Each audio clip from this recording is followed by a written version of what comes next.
Supervisor, why would you take that downstairs? I fixed it. Oh, it's on. Do they even know they're on? Nathan? Thank you. Good morning, everyone. Welcome to the Muscatine County Board of Supervisors meeting for Monday, March 4th, 2019. Call a meeting to order. The first item of business is to review the agenda. On item number 4, there is a typo there. It says 18,500,000, where it's actually 1,850,000, I believe. There goes our slush fund. Thanks, Scott. So I'll move to approve as amended. It has been moved to approve the agenda with the amendment specified. All those, is there a second? Santos is seconded. All those in favor, please signify by saying aye. Aye. Next up is to receive comments from the public. Anybody wish to address the board on a subject not on our agenda?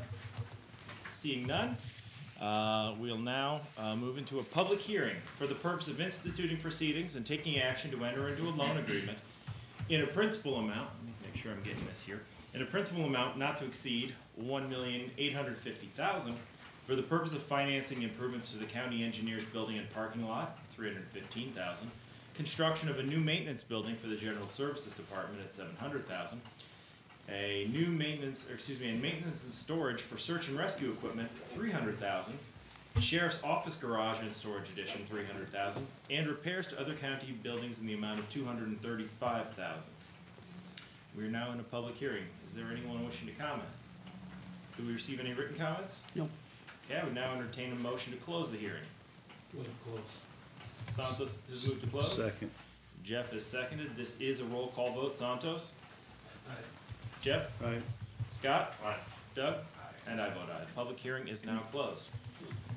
We now have discussion and possible action to approve resolution 03041901 expressing intent to enter into a loan agreement and providing for the levy of taxes. Move to approve. Jeff has moved to approve. Scott has seconded. This is a roll call vote. Jeff? Aye. Scott? Aye. Doug? Santos? And I vote aye. Item number 5, discussion and possible action to approve CAR number 1 for the 3rd floor courtroom renovation project with Michael Nolan of Horizon Architecture. Good morning, Mike. Good morning. Mike. Good morning. Thank you for taking the time to let me be here again. So courtroom is on track. Things are going very well over there. All the demolition is complete. I just stopped in. The coring for the ceilings for the new HVAC registers was mostly complete over the weekend, and they're starting to install the metal framing. Just from a schedule update standpoint, the goal is to have everything more or less framed out by the middle of, at the end of March rather, so in the 1st of April we should have plasterers on site starting with the restoration work. But so far things are cruising along pretty well. This change order is to basically to address one unforeseen or basically a covered condition that we discovered during the demolition. So if you're familiar with the courtroom, there's a stair that runs up to the attic that was in to the left of the old legal library, and underneath that stair is a closet, and that closet's going to be retrofitted into basically a single-use toilet that will be adjacent to that new conference room area. When we pulled everything out of there and during the demolition, we discovered a 4-inch conduit that is coming from the chase, which is basically behind the stair, running through the back wall of that room, and then feeding a panel that is then over on the exterior on the stairwell side. The chase is about 6 inches off the wall, so this current the conduit is about 6 inches off the wall, so it would interfere with the installation of the toilet and the plumbing fixtures. So we came up with 2 possible options. First option would be basically to break that larger conduit down into 2 smaller conduits, run those flush to the back of the wall, and then keep the feed the panel through that direction, and then essentially build out a false wall in front of that and work over there. The upside to that, as you can see, is that it's a little less expensive. The downside is those conduits become kind of permanently buried, and then access to that will be a little bit more challenging in the future. That would be option number 1 at a cost of $9,731. Option number 2 is basically to take that back into the chase and then refeed up to the attic, over, and then come back down, which would get the conduit completely out of that restroom area. It would be a little bit more conduit, or basically more material, a little more feeder to get over to refeed the panel. And that would be a total of $12,018 to do that work. Essentially the difference there being in the conductor material.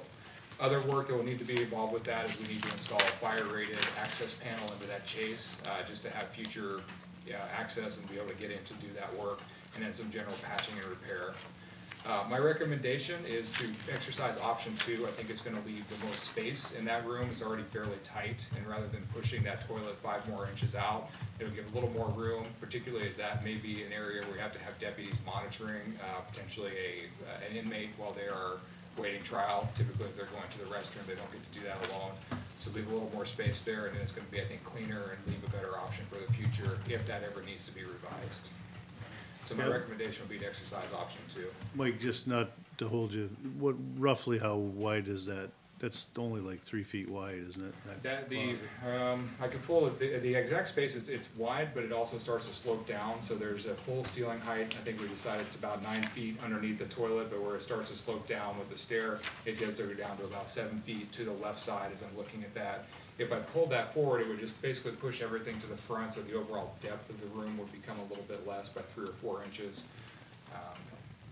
Both are fine options, just from a cleanliness and future standpoint, it feels like going up and over feels like a better option. Now, option number 2, in my opinion, makes more sense in regards to, number 1, you've got more workable space. Number 2, you've got your conduit run up overhead, and if you ever have an issue in that regard, it's much easier to be able to access and work with it. And for the amount of dollars that you're talking difference there, it just makes a lot of sense to me personally. Yeah, I agree with that. Mike, why does this work all gotta go on Saturday? I think the work to go on Saturday is when they're gonna take down the panel, that's essentially feeding all of the 3rd floor. So all of that, the panel that's being fed right now has the lights for the courtroom, basically a lot of the power that's on the 3rd floor. So to minimize impact of the operations, the recommendation would be to do that on a weekend. Okay, so that's fine, probably these are overtime / time and a half hours probably. Yep. Well, I'd make a motion that we approve change order option 2. Jeff has moved to option 2. I'll second. Scott has seconded. Was there any further discussion? All those in favor? Aye. Option 2 it is. Thank you, sir. All right, great. I'll get that passed along. So everything is, like I said, is uncovered. We don't anticipate any other, where you find things like this. So, knock on wood, things should proceed fairly smoothly and on budget at this point. And just a quick update on the other project, the elevator. Schumacher should be on site today, starting to install the elevator equipment. So again, looking for that mid to end of March for the elevator in this building to be back in service. So thank you much. I'll pass this along. Thank you. One request, can you take a picture of this, like, before and after, Absolutely. of course? Thank you. All right. Thank you much. I'm going to head to my next meeting. Everybody have a wonderful day. Thanks, Mike.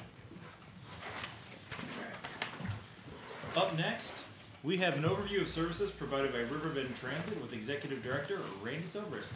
Thank you, Randy. Good morning. Morning. And some people we've met, Randy Zobrist. I left our rig there in our run, but there's a brochure too. I'm not sure if we have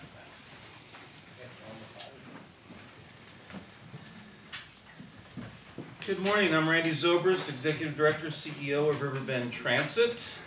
For any of the new supervisors, just a quick history. Riverbend Transit is a 501c3 nonprofit, but designated by the Iowa DOT since 1978 to provide rural public transportation for Clinton, Scott, Muscatine, and Cedar counties. And basically what we have is one vehicle out in the rural county area Monday through Friday, connecting residents of each county to services that they may want to go to. You have a rate card in front of you that identifies in Muscatine County the kind of connections that we make. Other than running folks around within the county, we also have 3 days of service to Iowa City. Over the years, we found that Muscatine, because of its proximity, the demand that we had for specialized medical trips to Iowa City is a bit more than our other counties, and so we have at least one extra day of Iowa City service that we do. We're based in Davenport, that's where our home base is, but our 2 drivers that are assigned to Muscatine have a vehicle that is at their homes and dispatched from their homes, so we can eliminate the deadhead between Davenport and their homes. All of our vehicles are lift-equipped vehicles and can hold anywhere between 2 and 4 wheelchair positions. So we are fully ADA certified and compliant with all of our transportation. As you can see on the rate card, that the rates down below are suggested donations for any of the folks that are either elderly or under 60 and disabled. And the reason for that is we do get some funding from the Area Agency on Aging to help support the cost of doing the county service.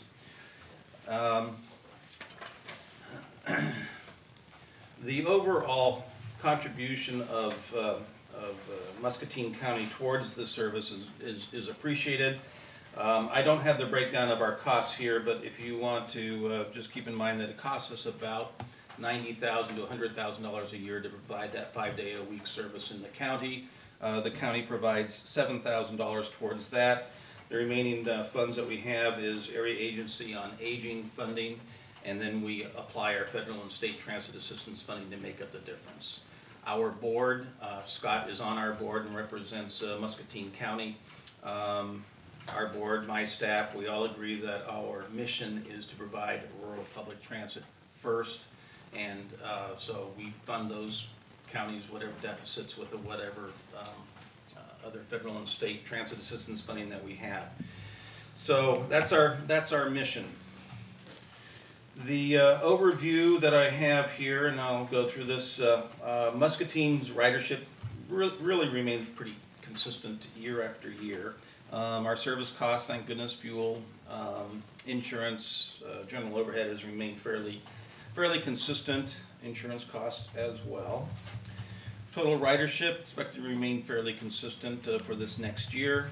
Our elderly riders are about 8% of our total rides, disabled riders about 66%, and then about 26% general public riders and attendants. As everybody knows, Medicaid went through some major changes in the last 2.5 years, but our privatized system, we're making the best of it as we can. Year over year, if we look at total ridership as we used to compare it, it appears that it went down, but we are just separating out our Medicaid riders from our county riders. So the average per year is around 3,000 trips per year, but we have to break out the Medicaid ones for reporting purposes. The NEMT is growing. I just came back from Washington, D.C. Yesterday, as a matter of fact, and the federal government is taking a look at having the Centers for Medicaid Services actually bringing that program back to the states versus a federalized program. So you may be seeing more and more of that kind of momentum coming out of the federal government.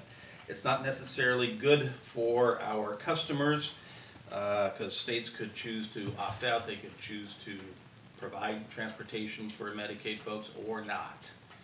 As we know, the reason that folks are on Medicaid is they have limited income. So, you know, a car and transportation is probably the last thing that they're going to be spending their money on. So from a public transportation perspective, it's not good for our riders. So keep an eye out for those bills that are going to be going through Congress to radically change the way that Medicaid is going to be administered in the future. Whether or not it actually comes to fruition, there is some movement in Washington to do that. We continue to move the disabled Crossroads clients, bring them in from the outer areas of the county and bring them into Crossroads for their work site. And as I mentioned, Monday, Wednesdays, and Thursdays we are making trips to Iowa City. If we don't have a trip scheduled for Iowa City that particular day, we take whatever demand trips that people want. They call up and we'll take them wherever they want to go in the county. And starting, I have January 2019 here. It'll probably be more like March this month. where I'm gonna be going out to our smaller towns, cities, and providing some of the information that you have there, but also getting our word out for Riverbend Transit so that what we have trouble advertising and hitting are the general public, to be able to know that Riverbend Transit is out there, not just for disabled and not just for elderly. If your car is broke down, you can give us a call and we can take you to where you need to go for the most part. I'm not going to be taking you to Davenport if we don't have a Davenport day, but we want to get the word out so that the awareness of our services are out there with the general public. So we'll be putting a push on that, also hitting the post offices and other public gathering places with our brochures and brochure holders, and try to convince agencies, medical clinics, churches to put our information out, just so we can get it out better. We do advertise in the senior periodicals that do hit these areas. So we're in Plus 60 and Case I and those kind of publications. So we do advertise in those. And we're not asking for any increase in the annual support from the counties. Just keep it at the same rate.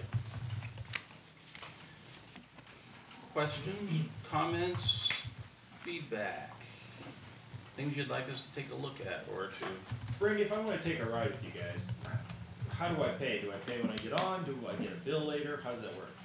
Pay when you get on. Okay. It's cash. We do take credit cards. We don't have that means on the bus itself, but people could call in with their number and you could prepay if you wanted to.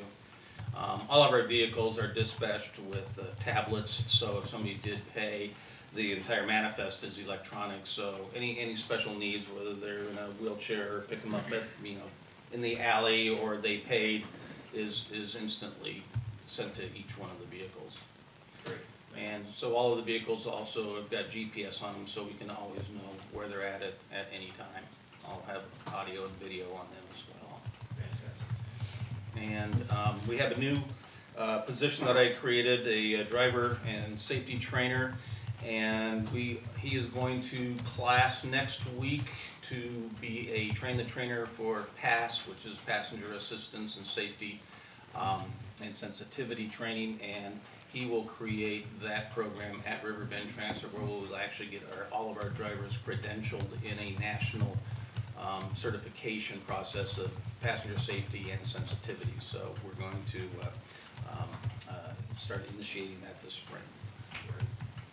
Anyone else? Well, I think that, number one, I'd like to say is they do a great job at Riverbend Transit and running that operation.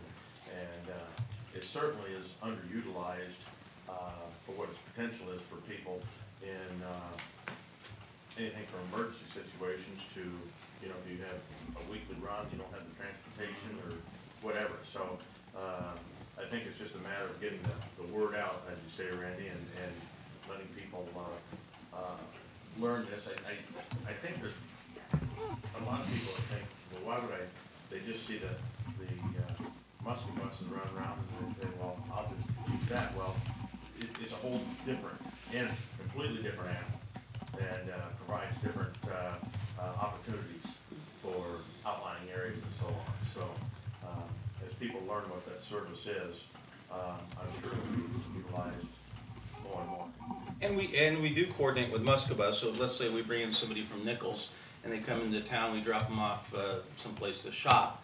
Then we can coordinate with Muscatine and they can run them around in town. We stay out of town and Muscatine stays in town. So we can coordinate that service so somebody can hit 3 or 4 different places in town, and then at a particular time they're scheduled for us to pick them up at a location. We'll come in and pick them up and take them back home.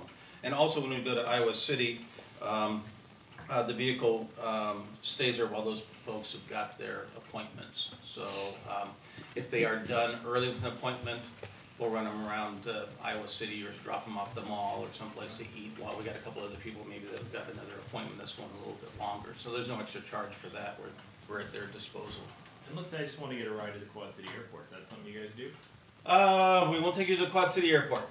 Nope, we'll take you as far as Davenport, and then you're, on your own to get from there. Gotcha. Anybody else? Okay. Randy, thank you so much. All right, thank you, appreciate it. And just to let you know, I know you've presented the budget, that's something we've already approved, and Right. that's all taken care of, so thank you very much. All right, thank you.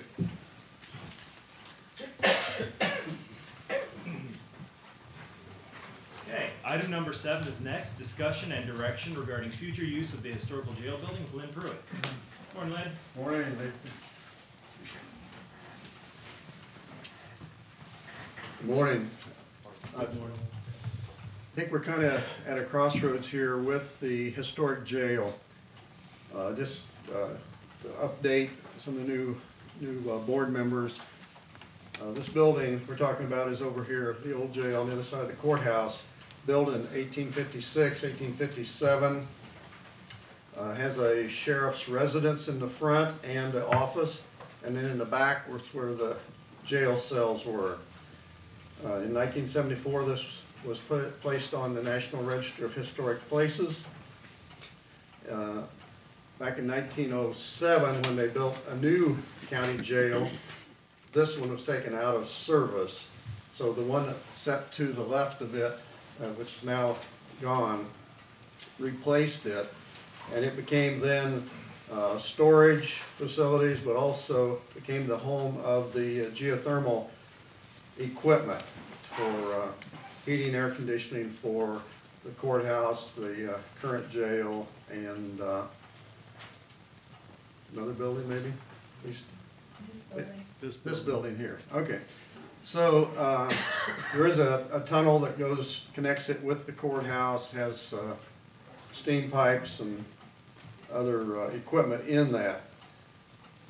The plan that we had, we approached the board here a couple years ago, was to take that building, and at least the front part of it, the part that was the two-story, and make that into a county historic museum and archive. There are some places in the county that do some specific museum services, but there's not any countywide facility available. And we've heard from a lot of people out in the county that they have historic documents, archive, different artifacts that they would like to save, but they don't have any place to keep them, and they're not easily available to the public. So we'd like to provide that facility, and because of approval from you folks, we went ahead and did a plan. At that time, the back part was utilized by maintenance staff, as it is currently. So we only took the front part of the jail. We had a plan to make that into a museum. We did need to encroach a little bit to get a proper restroom facility into the maintenance part. And so to offset that, we were proposing a plan that would add an addition to the back side so that the maintenance space would not be decreased. So that's kind of where we were and are. As we have been listening to your plans to build a new maintenance facility, and we're just wondering if your plans are to make that space available now, the entire space available to the Historic Preservation Commission, and if so, we would then redevelop our plan. We would not have to add the addition on. We could utilize the whole space, and think we could have a much better facility there. So we're just, before we go further, I think you got a copy of our brochure that we put together. We've not made mass distribution of this because we wanted your approval first. We need to get into some fundraising, and that's what this is for, to take it to the next step and beyond. But before we got the cart in front of the horse, I want to make sure the board was on board with that plan, because we've not had any formal approval, I don't believe, for us to go forward with this. So that's what I'm asking today, is if you would authorize us to, or at least give us a nod, that in a couple of years, once you get new maintenance facilities available, that space could be made available for this development. Thoughts, discussion?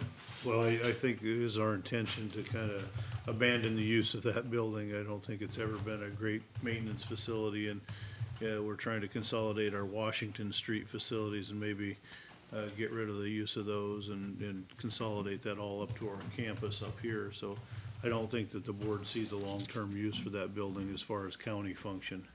I don't see an issue with having the historic group kind of take ownership of that or control of the usage of that facility.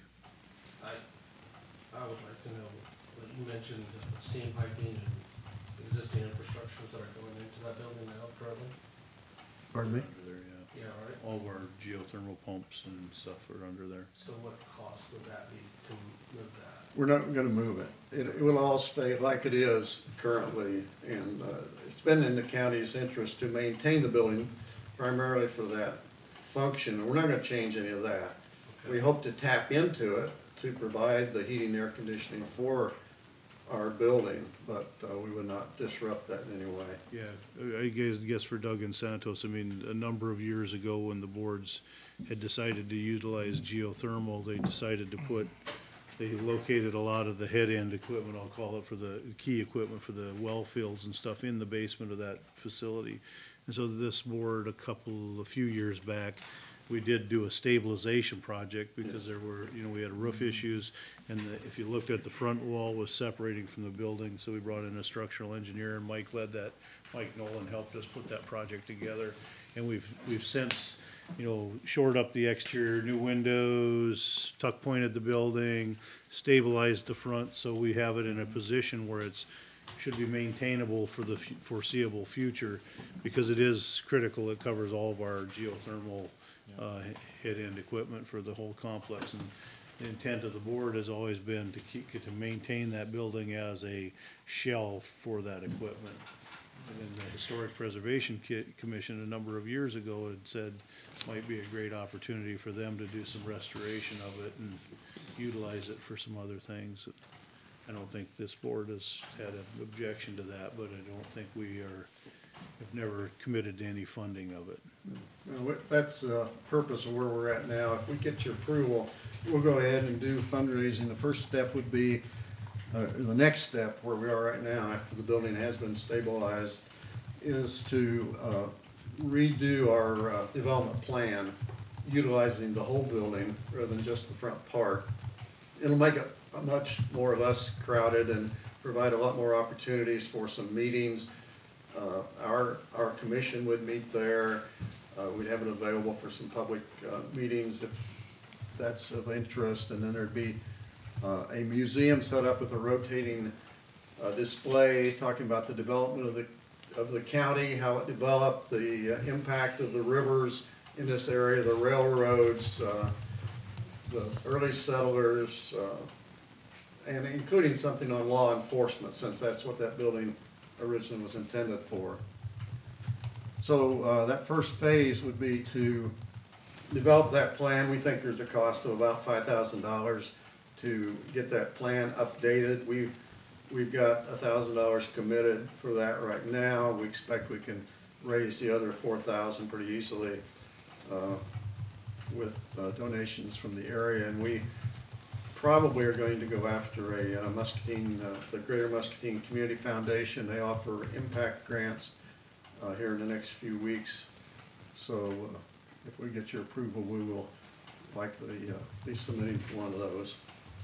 Then what kind of use or occupancy agreement would you be foreseeing that you guys would have with the county regarding the usage of the building in the future? Well, we are an arm of the county, your board, Sure. so I don't know. We would have a friends group that we are. That's what this brochure again portrays, and that friends group would probably want to develop some kind of a use agreement with the county. Who pays for the utilities, who mans it, who's responsible for security, upkeep, all of those kind of things would have to be developed as we go forward. Anyone else? So is it just the rear portion or is it the whole building? It'll be the whole building. that we'll be wanting to utilize, but the plan that we have now only covers the front portion, the two-story portion. So we need to redo that to include the whole building. But again, opposite, without the basement, I mean, we're not gonna do anything to disrupt the operations down below. What kind of a time frame? And I believe we talked about this in previous meetings, what kind of time frame for the restoration of the main building itself was talked about at some previous meetings? Do you remember? I can't remember. Yeah, I don't know. It was a staged Yeah. program, Scott, where we had several years, Yeah. because of, basically we'd be limited by funding, availability Sure. of funding. We can't just go ahead and do the whole thing at one time. So it was laid out in like 4 steps, I believe. The first phase is the one that stabilized the building. That's already completed. So we'd be looking at this redevelopment plan, could be done in a matter of 2 or 3 months. And then the next step would be developing plans and specifications of bidding documents to go out to go with the first phase, whatever that is going to be. And if we can, we'll get some cost estimates in this planning documents and the phasing laid out so that we know how that's gonna go. But I think, as I understood from a previous meeting, that your new facility is supposed to be available by the end of 2020. We're not gonna be bumping up against that, I don't think. What would be a time frame that you would like to have that available, at least the front part of it available for some display and some public access? Yeah. 5 years? What are you thinking? No, I think in 3 to 4, you know, we don't wanna stretch this out so far that people lose interest and Sure. Well, some I of just us. wasn't sure what your financing thought process was. Yeah, and I think the front part of that, we looked at that before, may not be real costly. We're talking, it's all there. Sure. Maybe there's a stair rail that needs to be rebuilt. Mainly, we're just talking about refurbishing Yeah. that part of the building. There is a bathroom in there that's not functional, that would have to be probably taken out and moved down to the first floor. So that might be a bit of money, but upgrading the electrical, getting the HVAC lined up, so. Yeah. I would think 3 to 4 years would be my guess. Yeah. That's a pretty aggressive timeline, in my opinion. Yeah, we can't really do a lot or anything probably at the back part until the end of 2020 when your building's done and your maintenance facilities are moved out. We don't wanna encroach on that, but the front part possibly could go ahead. That could be a good way to phase that, so that if we wanna start early and have funds, we could go on with that. Very good. So can I take that as a nod in the right direction, that we go ahead? I think so, yeah. Okay. Yeah. And we didn't ask for a formal approval, but if you feel it's necessary, well, we'll get on the next agenda. Just a little while I'm up here, we did get approval, final approval from the National Park Service for listing of the county, the old barn on the National Register of Historic Places, so that's now official. We're trying to figure out whether they're gonna send us a plaque or we have to buy one or whatever, but that's, at that time, we'll have some kind of a celebration of that event. And the other project that we're working on is the county schools, which I talked to you about last time, churches and schools in the country. We have selected a consultant for that. We needed to do that before we could go after a grant, so within the next few weeks, we'll be back asking for your approval to submit a grant and then to approve that contract with that consultant, but we're not quite there yet. That's due April 19th, I believe. Anything else? Thank you. Sir. Thank you much, Lynn. Moving right along to County Engineer Keith White. Good morning, Keith. Understand first you've got discussion of possible action to approve and sign a memorandum of agreement concerning the bridge on 120th Street. Yes, good morning. All right. This is an item we spoke to a couple weeks that Since that bridge is a historic bridge, in order to replace it, there has to be remediation of some sort done.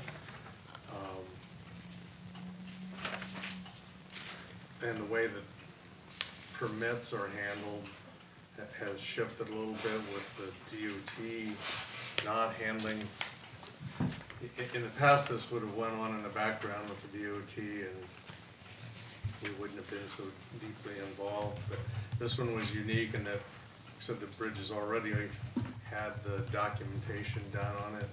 So there had to be some sort of remediation, and what was agreed essentially between the Army Corps of Engineers and SHPO, the State Historic Preservation Office, is that we would pay towards a proposed study by the Muscatine County Historic Preservation Commission, $4,250, which is a number that a consultant pulled out of the air and said that's what they would charge to have done the documentation. So, I mean, the good news is, I think somebody, the good news is that they didn't think the number should be bigger than that.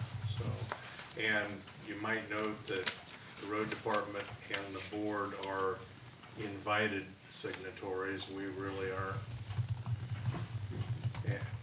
The board on behalf of the Historic Preservation Commission, we're just kind of acknowledging that, yeah, we know about it and yeah, we're agreeing to it. But it's really between SHPO and the Army Corps. Questions?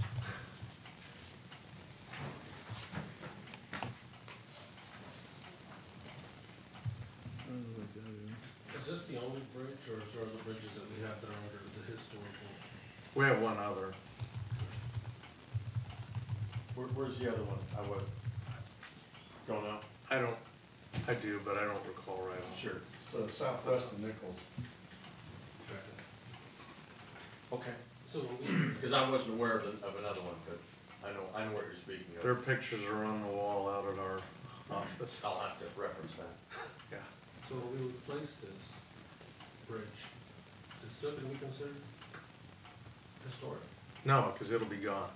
Okay. This is a concrete structure, so there really isn't any tearing it down and moving it into a park somewhere, which would be incredibly expensive and has occurred in the past. Okay. But Okay. Yeah. Right.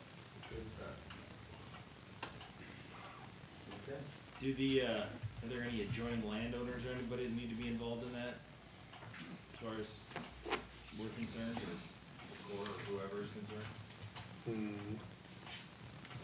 no. So I'll move for its approval. It's been moved by Jeff. I'll second. Scott has seconded.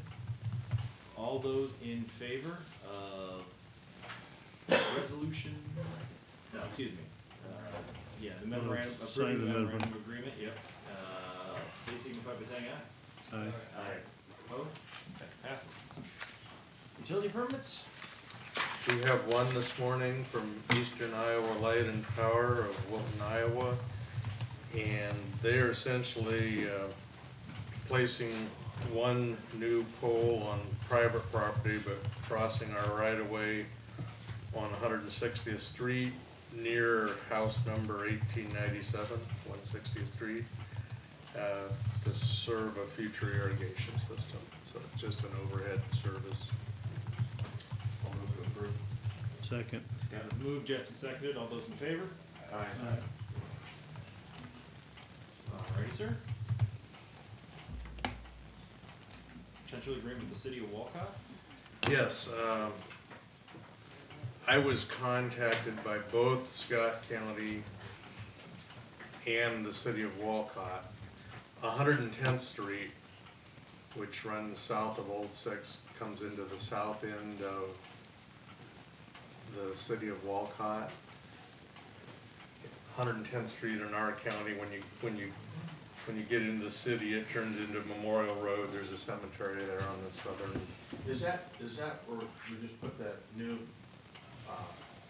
Yes. like double new- box in new- right there? New structure, yes. Yeah. Anyway, we maintain, of course, 110th Street, and then we turn and go south. And the first mile of 60th, which is the name of the county line road there, we maintain. but we do not maintain going into Scott County and into the city of Walcott. The Scott County maintains that by agreement with the city of Walcott. There's a stretch at about 3,500 to a mile that's rock. Scott County maintains that. I guess we often get blamed for its condition, but Scott County maintains that. They are renewing their agreement between the county and the city. Right now, for snow removal, they must come, Scott County must come from the east, I'd say about 1.5 miles through town over to get this 1/3 of a mile for snow removal. So both the city and Scott County are asking if we would consider doing the snow removal on that. And it is paid by the city of Walcott. So it's east of that box culvert. Yeah, just Yeah. east Got till it. you hit the seal coat, I think it is there in Yeah. town. Yeah, I know exactly what we're speaking of. That's a nice box culvert, by the way, that worked out nicely. So, I mean, this does make sense, but it's not something we sought to do, but it does make sense. Doesn't add a big burden to your staff. It doesn't add a big burden. I guess the downside is if somebody decides we don't do it fast enough or good enough for them, and then I guess we should be done with the agreement if that's what they decide, but you know, we are right there at that corner. We're not getting rich off this, are we? No, I think Scott County gets a couple $100 for doing that. Peace party. So I'm really asking, I mean, I don't have a proposed agreement, I'm asking if I should further pursue that with the city, or you know, if you think it's a good idea, if you think it's What's your thoughts on exactly what I said before. I think it makes sense that we do that, and you know, I guess if we don't do it good enough, then I'd be back here and saying, it? Oh, well. let's not renew that agreement. Seems like a neighborly thing to do, take care of this side, but, Yeah. yeah. But we I do said, it it really was asked by both. Scott County is really not wanting to come through town with a V plow on. Oh, yeah. You know, it's the winter that pointed something like that out again, and I think they probably, you know, it's a real, they don't maintain that first mile to the south, so it's a deadhead over there for them to do very little, so it makes sense. Anybody have a problem with it? Thumbs up. Okay, thanks.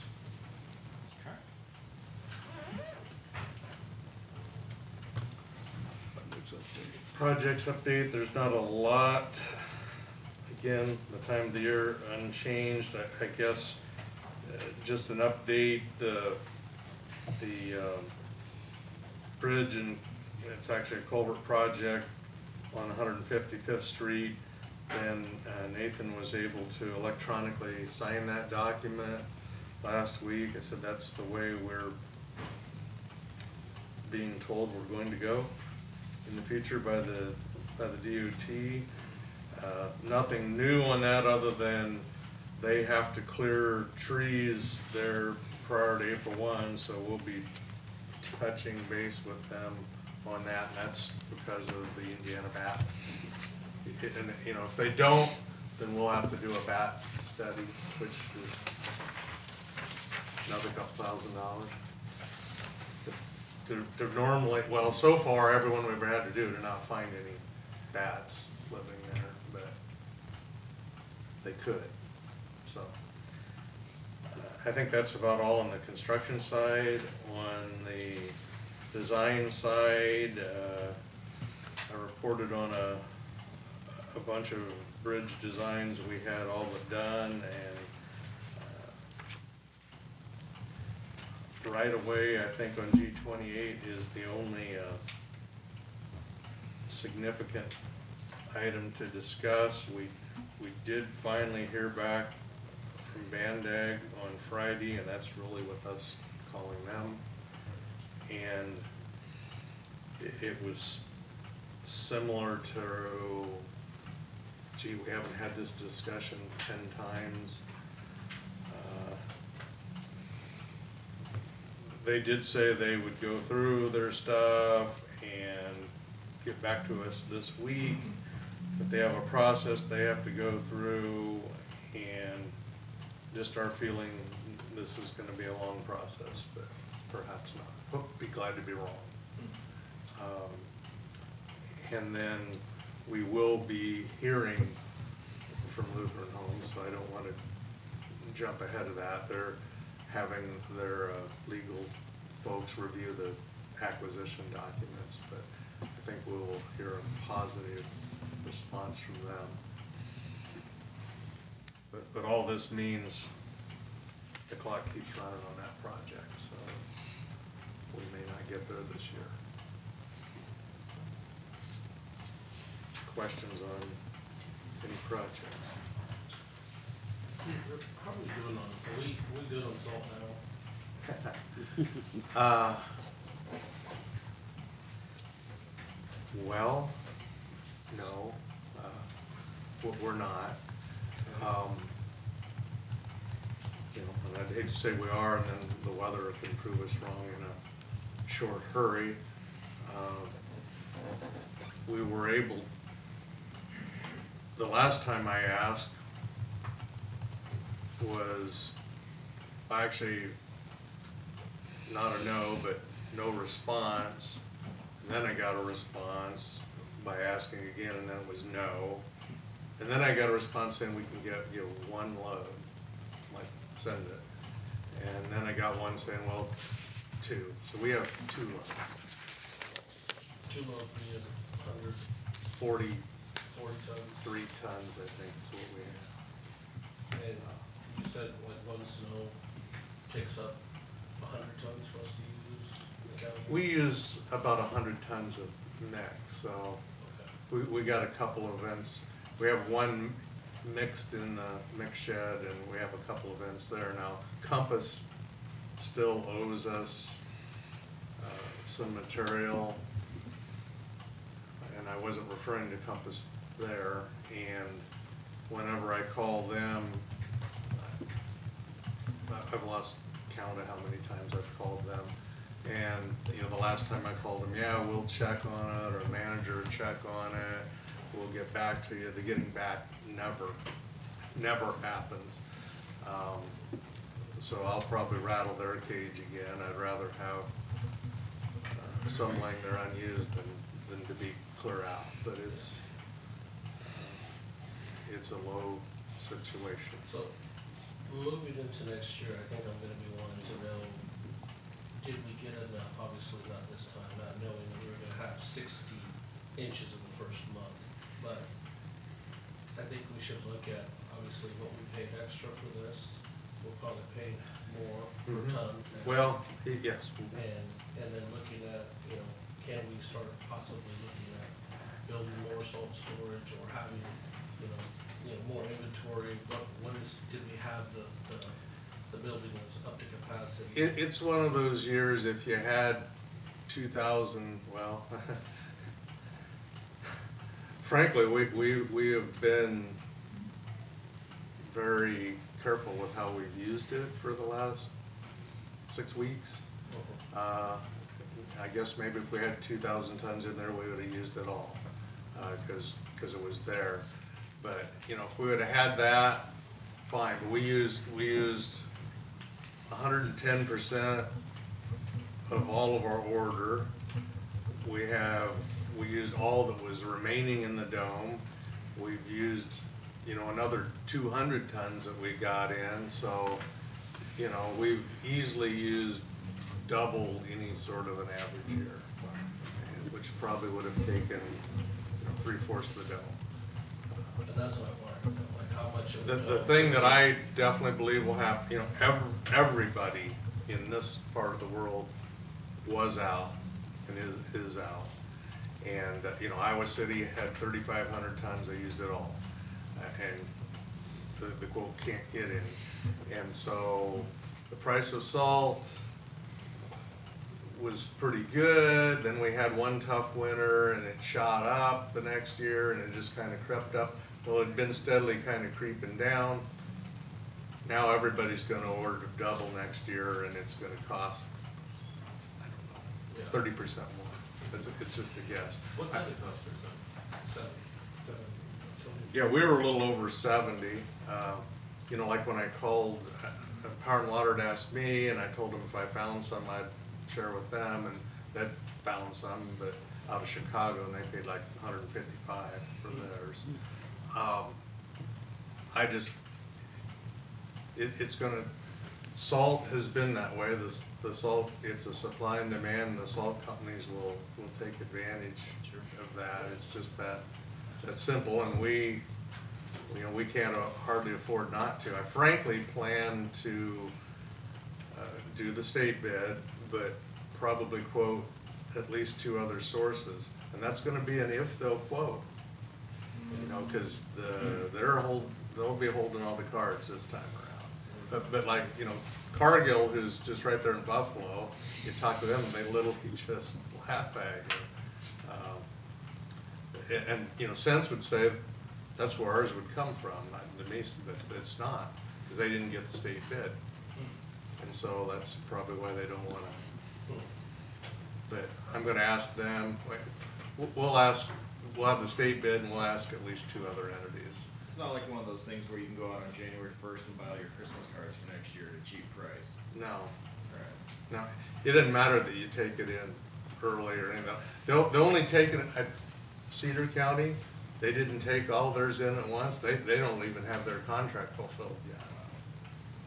We usually take all ours in the late summer or fall. And maybe April or May, when you get some time, I'd like to just get an update on what did we actually use, you know, versus what we had stored already. I mean, how much did we actually use? Like you said, you already probably said double that, but if that's the actual number. Yeah, I think that's pretty close. Yeah.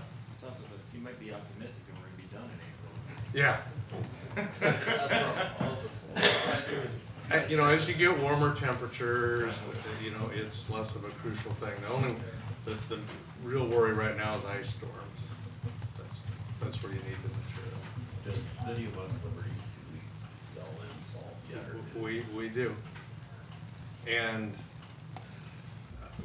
excellent point. I may or may not, but they can get on the state bid themselves for their quantity. So I'm probably going to tell them that that's what they should do. It is. Have somebody available when they come in if we're out on a storm. Yeah. And essentially they're storing for free with us, and they don't really have any storage. So, you know, before we do that, we might want to discuss it. But we used to have, as you know, lots of entities that got from us. So. Yeah. When's the last time you used close to this volume of salt? I'd have to go back and look, but 79? No, I'm serious. That was a lot. What? That was a lot of snow. Yes, there was.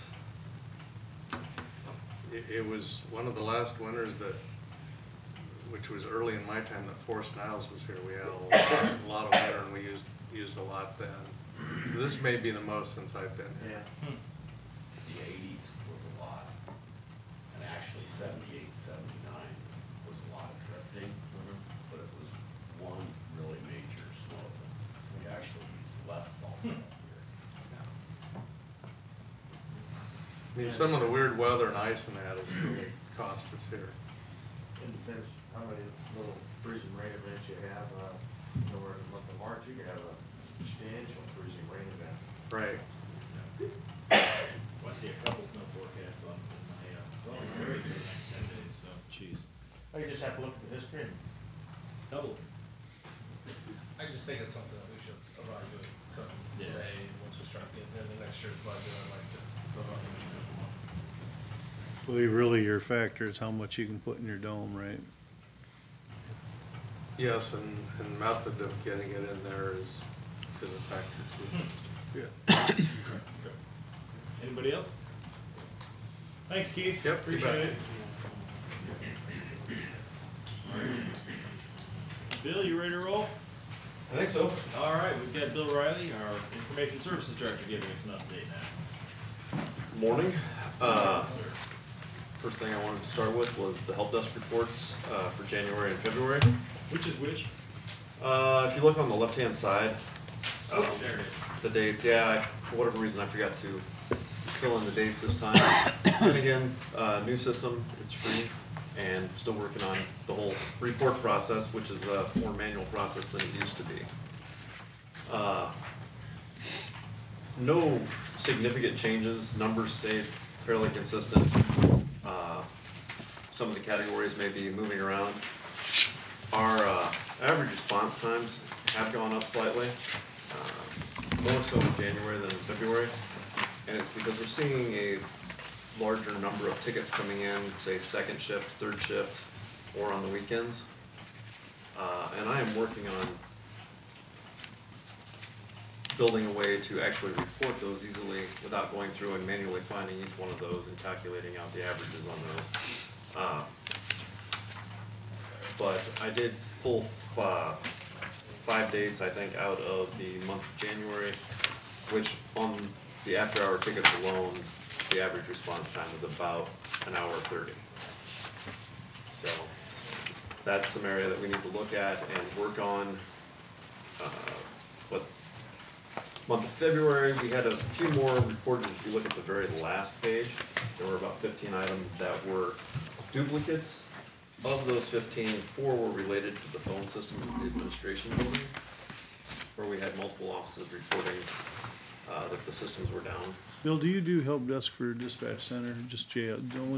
The only major user is jail for off shift work. Jail and sheriff's office. Jail and sheriff. Right. And then any of the users that may be working after hours or that come in before 8 o'clock in the morning and start working. Engineering, and maybe some other offices at times. The phone systems, we are working on moving that over to our backup internet connection. We'll be going to what is called PRI over SIP, which hopefully will be active by the end of the month. As the backup connection? No, as our primary phone connection for the administration building. But it'll be through CenturyLink, 100% through CenturyLink. So hopefully that'll give us a little bit better service than, you know, somebody that was trying to use an off-brand or something like that. We will have, hopefully just plug and play. We'll pick a date and time, 5 o'clock in the afternoon, unplug one, plug in the next. Is that a dedicated trunk? Yes. And do you know what kind of bandwidth on it? We have 50/50 on it, and so phone service won't be taking much of it at all. And since that's currently our backup internet connection, the use of it is not as high unless our primary were to go down. Then we transfer all of our data over that. We will have some more features once we go to the PRI over SIP. One of the benefits will be that if we know that we're down, we can at least have the ability to forward the calls to, you know, a designated cell phone in each office, or however the offices want to handle that. Yeah, I think I told you, I've been over SIP for a while, and call quality at times gets to be issues. Well, this is where CenturyLink says that if they're the sole provider of it, you know, end to end, that we shouldn't be seeing those issues. So hopefully we won't run into I mean, problems. do you have on that backup trunk, do we have a way to prioritize traffic? Yes, that will be handled through CenturyLink's device that'll be configured by them. They will also configure it so that if that connection were to go down or become an issue, it should forward all that over to the primary internet connection through MPNW. So we should have a little redundancy built into that where we have nothing currently with the copper PRI. So, and again, I'm hoping that'll be active by the end of this month, but it's CenturyLink and they move at their own pace, so. Another item that's been taking quite a bit of my time the past month has been that we realized early in February that our current patch management solution, which was handling both Microsoft and third-party patching, wasn't pushing everything out as it should. They had pared down some of their available patches for the Microsoft side, as well as we were having some on the third-party side that just weren't getting installed. So we're currently testing other solutions to see how that will resolve those issues. So, and that's, like I said, taking a considerable amount of time. There's a lot of tweaking and so forth, getting it scheduled. The biggest thing is to get us caught up on Microsoft at this time. Been doing webinars and demos for new web gateway filtering and email filtering. On the email side, we're seeing quite a bit making it to users' inboxes that should have been caught. And the way that we're currently processing mail is it all goes through Microsoft first for spam and virus detection or filtering. Anything that isn't flagged by them in quarantine is then scanned by our second solution. But they're only scanning for certain items, such as attachments and links in the emails, checking to make sure that there's not a malicious payload, either in the attachment or following the link. We're looking at creating it so that we just have one solution. It goes through that first, then it gets pushed to Microsoft to be delivered to the inboxes. Microsoft would no longer be doing any spam or virus filtering on that, where I think that seems to be our biggest issue, plus the number of rules that we have to handle for receiving the mail, Microsoft, then Microsoft forwards it out to another party. That party receives it or sends it back to Microsoft to be delivered to the inbox. So we're looking at that, both our current provider for the outsourced, as well as one other solution. Look for pricing, features, so forth, and we're negotiating with our current vendor to see if we can get better pricing with the added features of virus and spam filtering as well. The web filtering, that's just something I want to look at because their support after being purchased by Cisco has kind of been slow to respond, and unless we want to pay double the amount, it's only email support. So I've worked with the safety committee to try to help get them set up with free training through the state. And right now, waiting for the safety committee to discuss that, but we should be able to get going on that in the near future. And been working with Magic on setting up the new GIS server internally for our offices for GIS and the new parcel fabric, which if you've been on the Magic board, you have some idea what that'll be. But I've also started some discussions with them to see about the possibility of taking the money that we spend for licensing and so forth for our users within the GIS system, the server software, the SQL licensing, rolling that into the connection that goes between the county and Magic to have them host our Magic or our GIS server and services to help reduce on overall costs and redundancy of services. So you look. Yeah, I'm not sure what so we've got a separate GIS Server license here. and server? And And who does that serve? Is that for Betty and assessor, or is that? No, it's for the assessors, it's for the auditors, for engineering. Zoning now is pulling primarily off of the Beacon website, if I'm not mistaken, or off of the web services that Magic is already hosting. So we don't have a separate GIS license per se, but we do have separate Microsoft licenses for both the SQL and the server software. So we're paying about $1,500 a year for those. That if we could put that into the network connection between here and Magic, they should be able to host all those services. You're thinking just another virtual server there? Out there, they could probably just load it into their existing database server. And again, this is early stages of discussing, but I thought that you would want to know. And that's something that we will be working on doing. You know, might take a couple of years to get worked out, but something that I think will be beneficial by consolidating those resources. And we are working with the city to get our deputies, laptops, MDTs, moved back over to that connection at the city as opposed to having to come through us, and the need to add a new secure VPN connected appliance. So that should save money in next year's budget.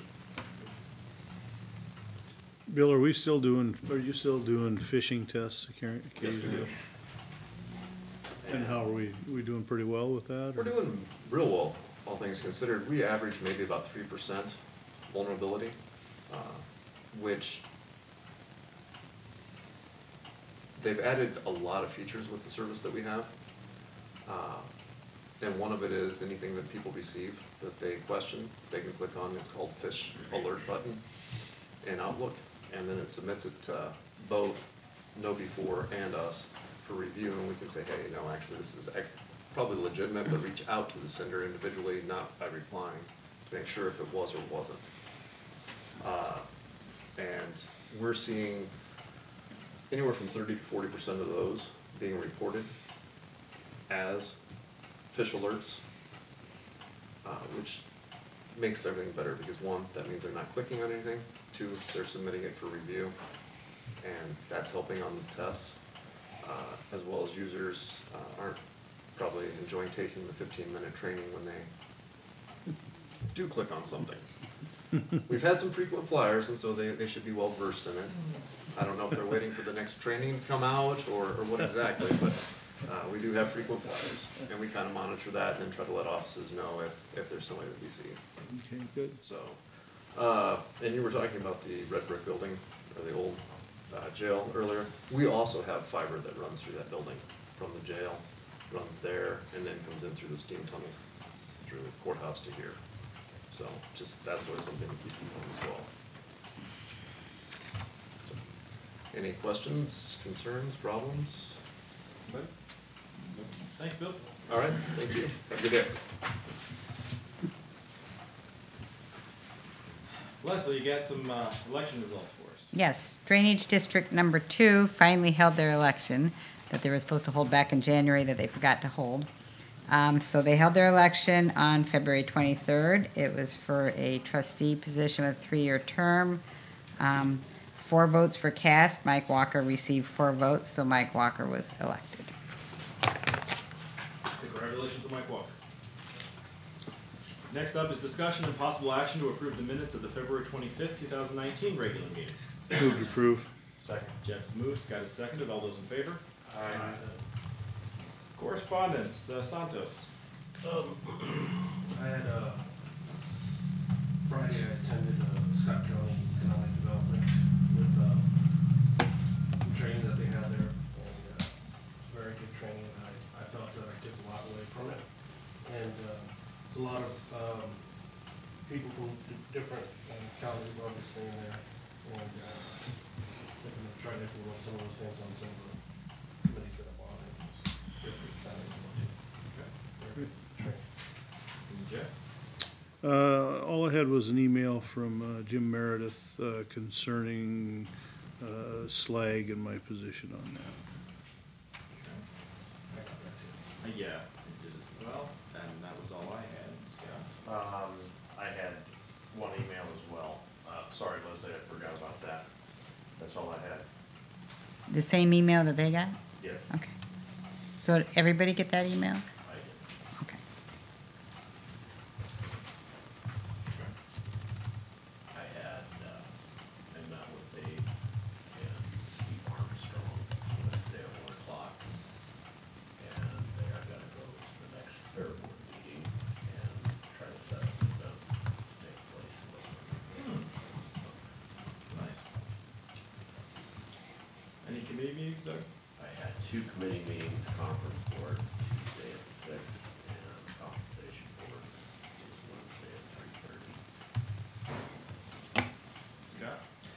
All I had was on Tuesday the 26th was the conference board public hearing that I attended. Okay. And, me, I did not attend the conference board. I went to the slide committee meeting up in Wilton. Heard some detailed presentations, heard some new information on, possible presence of, I was screwed this up, cadmium, not chromium, cadmium, in the, correct me if I'm wrong, guys, but I believe it's in the stockpile of stuff that's being offered by SSAB. Cadmium is a member of the mercury family on the chemical table of elements. I remember my high school chemistry, at least that much. And it's stuff that can accumulate over time, and you might not know what effect it has for 20 or 30 years. That information, along with some of the other information presented, I think has given me real pause about its future. I don't see one as long as that stuff continues to be present. I don't see supporting its use in the county. I did share that with the gentleman from the SLAG committee. I did also am told we're going to receive, and I'm sorry, I forgot this on the correspondence. I got some information back from SSAB in Harsco, or Harsco rather, that I will pass on to Nancy to make public for anyone who's interested in it. But basically, they were sharing with us the information that they shared with the state earlier that was raised in the meeting last week. But I think it makes sense. At this point, we're not using it to get everybody's side of the story. But unless I see something that convinces me completely otherwise, I can't see wanting to risk putting this stuff down any longer. Jeff? Committee reports. On the 26th, I had the conference board, and on the 27th, I had the Bi-State Commission. And Santos. On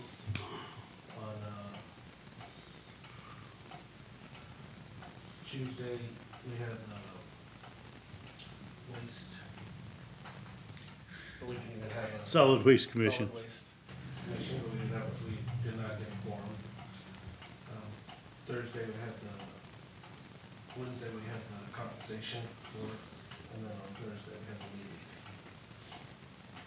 So, One thing I failed to mention on the Bi-State Commission, they did the SEDS report, the draft of that was presented, which is a comprehensive economic development strategy for the region. And so each of the entities in the county, so if you're on the We Lead Board and West Liberty Economic Development, they should have been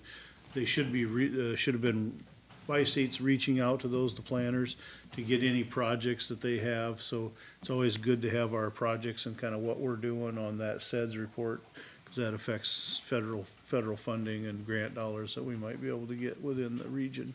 So just a heads up to those in your next committee meetings, just make sure they're filling them out and responding back to the planners at Bi-State. I'm sure the planners will be following up, but if we can encourage them to do that, that always helps.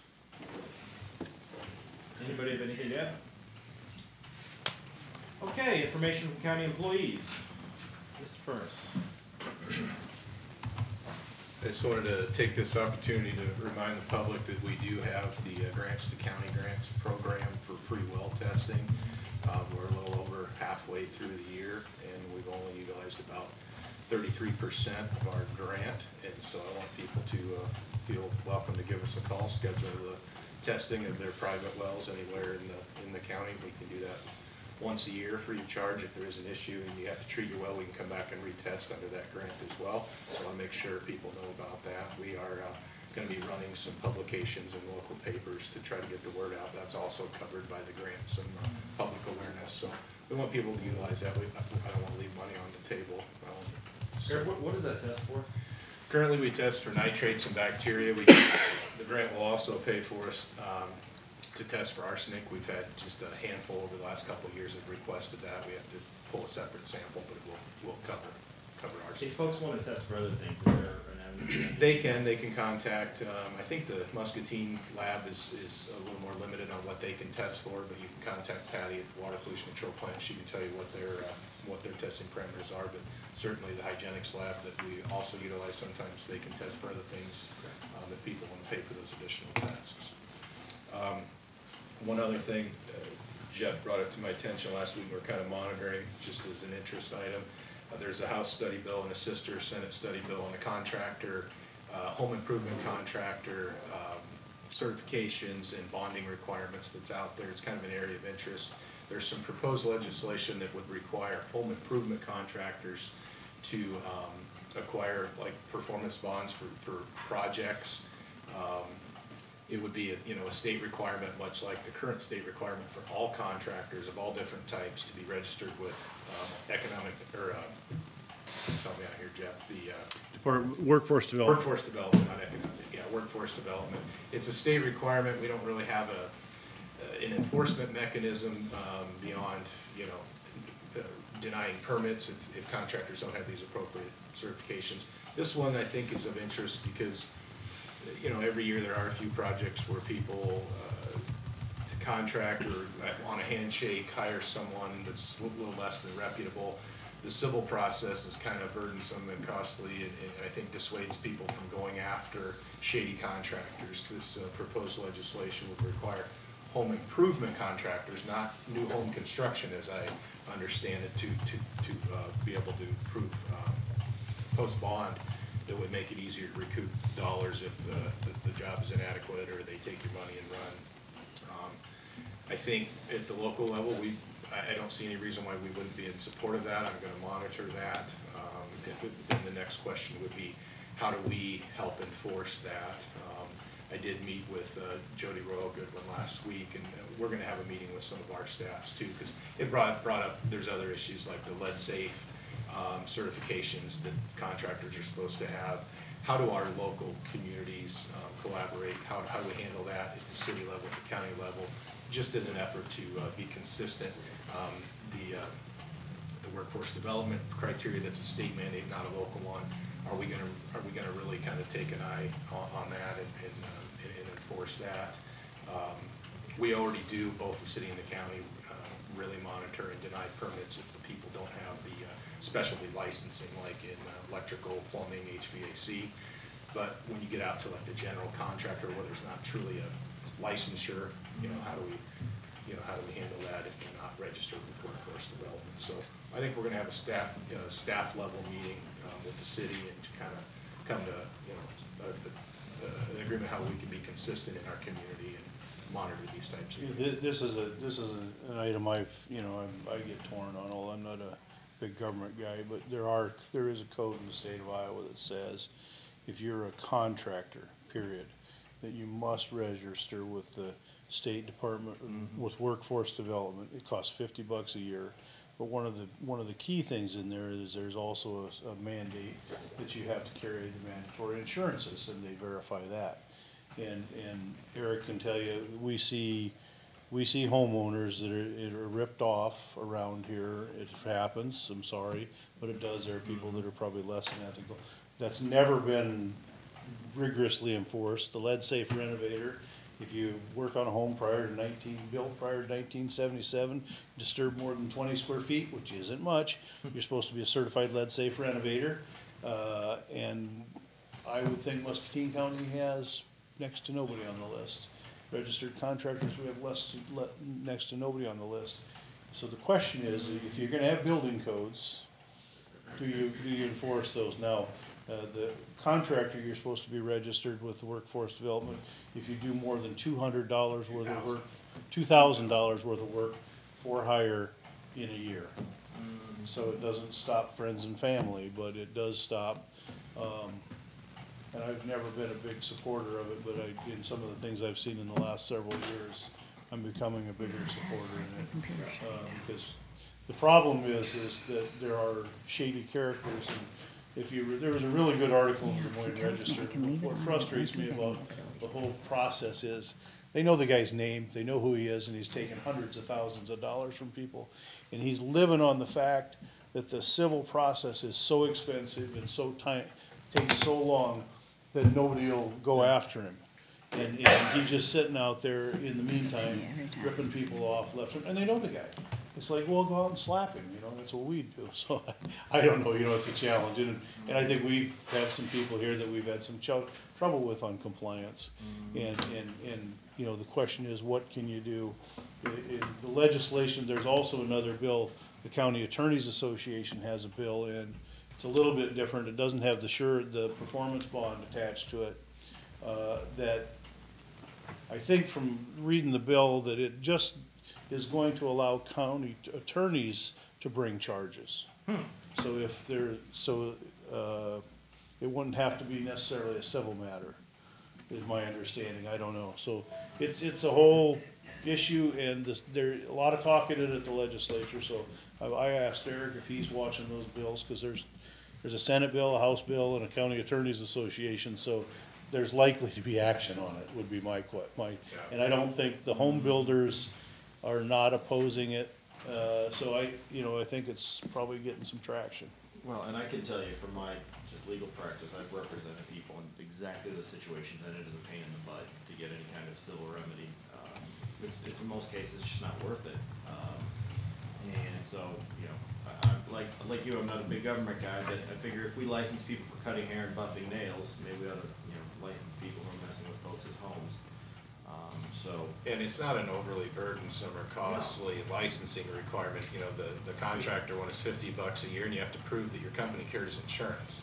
We're not requiring you to take a test to go out and build decks or privacy fences for people. It's just to kind of help ensure that you're a reputable contractor with the appropriate liability coverage, and then hopefully also be able to streamline the process if enforcement is needed at the local level.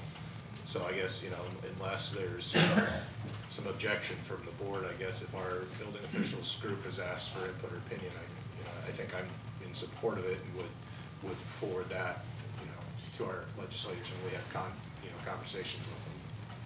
And I think the other thing I found encouraging in your comments, Eric, is that they are reaching out, and the city of Muscatine is reaching out now to the county, and we're trying to get more consistency across organizations. I think that's great, because anytime you remove confusion about what the real rules are and how you're applying codes, it's gonna help everybody, because that's the biggest concern I always get hit with as well. I do it like this in Muscatine, but out there in the county, you don't care, and it's like, okay, well, we just need to be consistent in how we enforce, what we enforce. Yeah, I'd say I'm all for it. You guys' thoughts? How about the state residential energy code? Are we talking about that?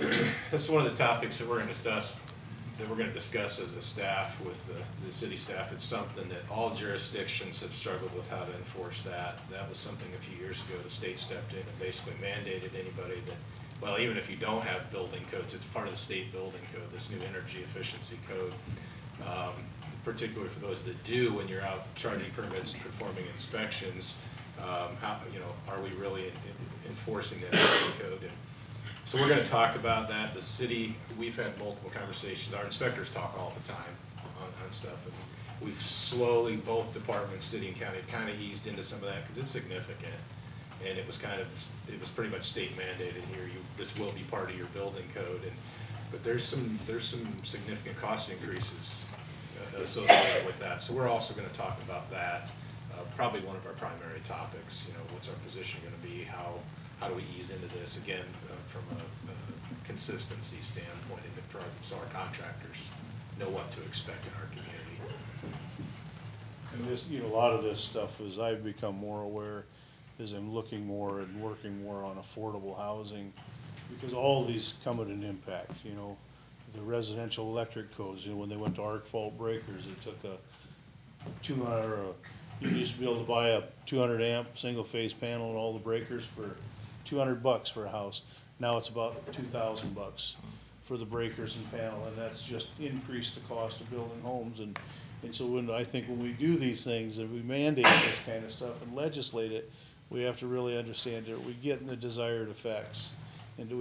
But if you're gonna force it, if it's gonna be the rule, it needs to be the rule. It can't be one way or the other. And there's certain contractors that are kind of utilizing that as their calling card.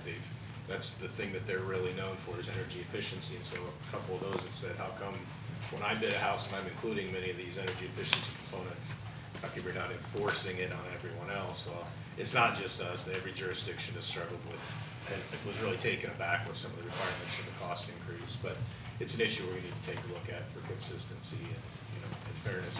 And have you heard if because municipalities have to adopt codes themselves, and has Wilton adopted a building code yet, or are they? No, not to my knowledge. I had reached out to them probably a year ago, just because I'd heard they were being encouraged to adopt building codes, just to see if we could assist them, or if it would be more economically feasible for us to provide that service as opposed to then to try to hire inspectors, which is pretty common in smaller, communities, either the county or they contract with another city that already has it.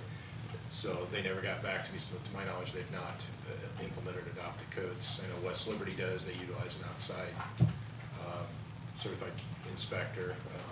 I don't believe Nichols or Fugan, but it's a state law, so if you don't have an inspection and enforcement department on buildings, then the contractors are just, at the mercy of they're at the state's disciplinary level, I guess, if they're not building to code. But then again, it comes to civil. If you don't do something right, it's a civil matter, so. Yeah, and the only thing the state does, to my knowledge, is electrical. Yeah, We talked about plumbing, but the only thing they enforce and have inspectors run around are electrical. Right. And that's been a problem in our county too. I've had, where, they'll go to work in Wilton as an example, and they have to deal with the state inspector. And then they come to Muscatine or Muscatine County and they deal with our inspectors, and they're getting different requirements. They're interpreting the code differently. And so it causes, you can see where it causes grief for people. It's like, just tell me what the rules are and then I'll plan for them and work accordingly. Okay. Thank you, Eric. All right. Any other county input? Yes, sir.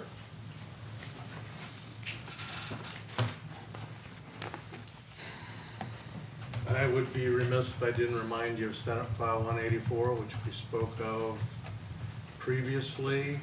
It's got a lot of traction, it's got big money, it's got lobbyists, it's got the forest industry behind it, and it's in danger of passing. You need to call the senator and tell him just because it'll carry 80,000 doesn't mean it'll carry 130,000.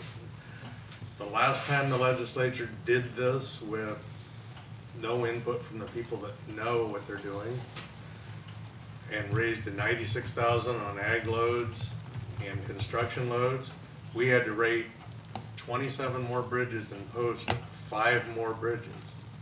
Okay, if they go to 130,000, we'll probably be posting every bridge that we have out there. And I mean, it doesn't take any engineering degree or math degree to say if a bridge will carry 80,000 does not mean it'll carry 130,000. I will send you some talking points today. What was the number again, Keith? Senate File 184. And we're also told that other producer groups are watching. So, I mean, it's so crazy I can't hardly get my head around it, but it's out there and it's being pushed really hard. What if a 80,000 pound rated bridge identifies as a 130,000 pound rated bridge? It'll probably still fall down. Probably, right? That doesn't really work in real life, right? Okay. Oh, thank you, Keith. Yes. I will look for those talking points. Items number 15, items at the administration office. Item A, discussion of possible action regarding the Muscatine County Compensation Board FY 19-20 salary recommendation for elected officials. And a memo from the comp board showing the recommendations is in your packet. And then I also included a spreadsheet that shows you the additional cost above what was budgeted if you accept the recommendations as they were presented. Is there a motion? Santos has moved to approve. Second. And Doug is seconded. All those in favor, please say aye. Next up is action to set a public hearing on the proposed FY 19-20 Muscatine County budget for Monday, March 11th at 9 a.m. Are we far enough out for that? Yes, we actually this was supposed to be on the agenda last week and we failed to do it, but we actually published on time, so this is just kind of a catch-up formality. So we're fine. As you might recall, we delayed. We originally had planned to do our public hearing on February 25th, and then some proposed legislation that kind of came out in the 11th hour gave us some concerns, so we decided to make some adjustments to that budget and reschedule that public hearing. And that's what, HSB 165 that was? I think so. So just for members of the public, the state is considering legislation that would in the future cap what counties can levy So Des Moines would tell us what we can set up our own taxes for our own county. And in order to basically defend our ability to provide the necessary services, we looked at revising the budget that we're proposing. So that's why the delay. Is there a motion to? I'll make motion. Jeff has moved. I'll second. Scott has seconded. All those in favor? Aye. Public hearing is set. Item 15C is action to designate Jen Watkins-Shanig as Acting Community Services Director at an annualized salary of $75,489. Move to approve. Okay, it's been moved by Jeff and seconded by Santos. All those in favor? Aye. Okay, motion is passed. Item D, action to accept the February 2019 payroll claims. So move. Jeff has moved. Santos has seconded. All those in favor? Aye. Anything else? Yeah, a couple of things. One, we had been advertising for a vacancy on the Board of Adjustment. The deadline to submit applications was last Thursday, and we received none. So we will be re-advertising, but if you know of anybody that might be interested or might be a good fit, I encourage you to reach out to them and have them contact me or Eric. We can explain a little further what exactly the responsibilities are, and so we can get somebody into that, appointed into that vacancy. Because the gentleman that's retired, that's leaving, is done this Friday, right? Is there a certain credential they must have? Not on this board, no. And this Board of Adjustment meets approximately how often? No more than one time a month. They do meet pretty regularly once a month. There's rarely a month. And this is, the only Board of Adjustment meets over disputes, is that correct? Board of Adjustments will hear, they can hear disputes on my interpretation of the zoning ordinance, zone appeal. Most generally, they hear requests for variances and special use permits. Okay. I can't even recall if they've ever had an appeal before they do that is whether. For this one, I believe Nancy could be either male or female still, correct? Yes. I think we're still in Yep. balance there. Yep. How many are on this? Five.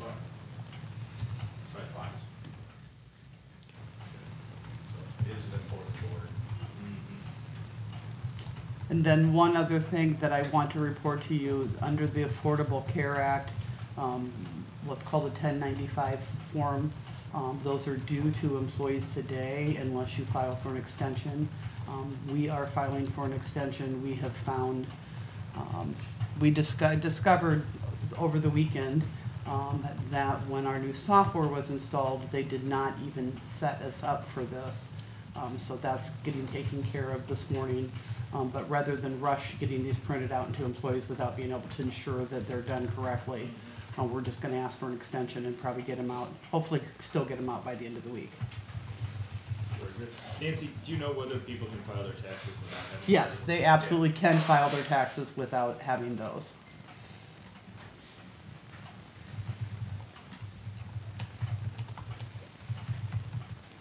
And I don't have anything else. All right, anybody?